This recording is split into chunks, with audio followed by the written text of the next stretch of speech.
आइए देखते हैं सवाल को, जहां पे लिखा हुआ है एक पार्टिकल को ऊपर फेंका जाता है, it experiences a constant resistance force which can produce a retardation of 2 metre per second square. Time of ascent और टाइम ऑफ डिसेंट क्या होगा? देखिए, ऐसे में अगर ग्राउंड से किसी बॉल को ऊपर फेंका जाता है किसी वेलोसिटी यू से, तो मैक्सिमम हाइट पे जाने के बाद तो पक्का वेलोसिटी जीरो हो जानी है। मान लीजिए ये एच हाइट चढ़ता है, लेकिन जब ये ऊपर जा रहा होगा तो ग्रेविटी नीचे की तरफ होगी, और जो रिटार्डेशन है, क्योंकि मोशन ऊपर है, रिटार्डेशन भी नीचे होगा, तो ग्रेविटी मतलब जी 10 होता है और ये 2 मिला के कितना हो गया 12। तो जो एक्सेलरेशन है ऊपर जाते समय, है ना, वो 12 है। और जब ये लौट रहा होगा नीचे की तरफ, तो भी ये एच एच डिस्टेंस ही ट्रैवल करेगा, लेकिन इस समय ग्रेविटी नीचे की तरफ होगी, और क्योंकि मोशन नीचे है, रिटार्डेशन ऊपर की तरफ होगा, इसलिए यहां पे 10 - 2, यहां पे जो एक्सेलरेशन आएगा A2, वो 8 आएगा।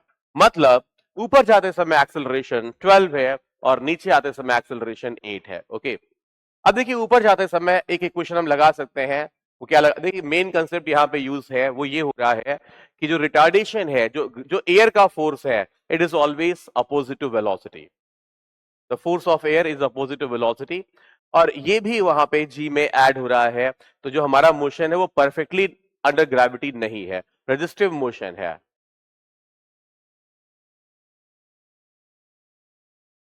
ओके, क्योंकि आने और जाते समय एक्सेलरेशन डिफरेंट है, तो यहाँ पे जो टाइम है वो भी डिफरेंट होंगे, इसलिए time of ascent upon time of descent हमें निकालना है। ओके, अब देखिए बच्चों, यहाँ पे ऊपर जाते समय देखें, तो ऊपर जाते समय आप देख रहे हैं v0 है, तो हमारे पास एक इक्वेशन होती है displacement equals to vt minus half A T square, है ना। ये भी आपने सुन रखी हो, ज्यादातर लोग याद करते हैं s बराबर ut plus half A T square, लेकिन अगर हमें v के टर्म्स में लिखना है तो it is vt minus half A T square.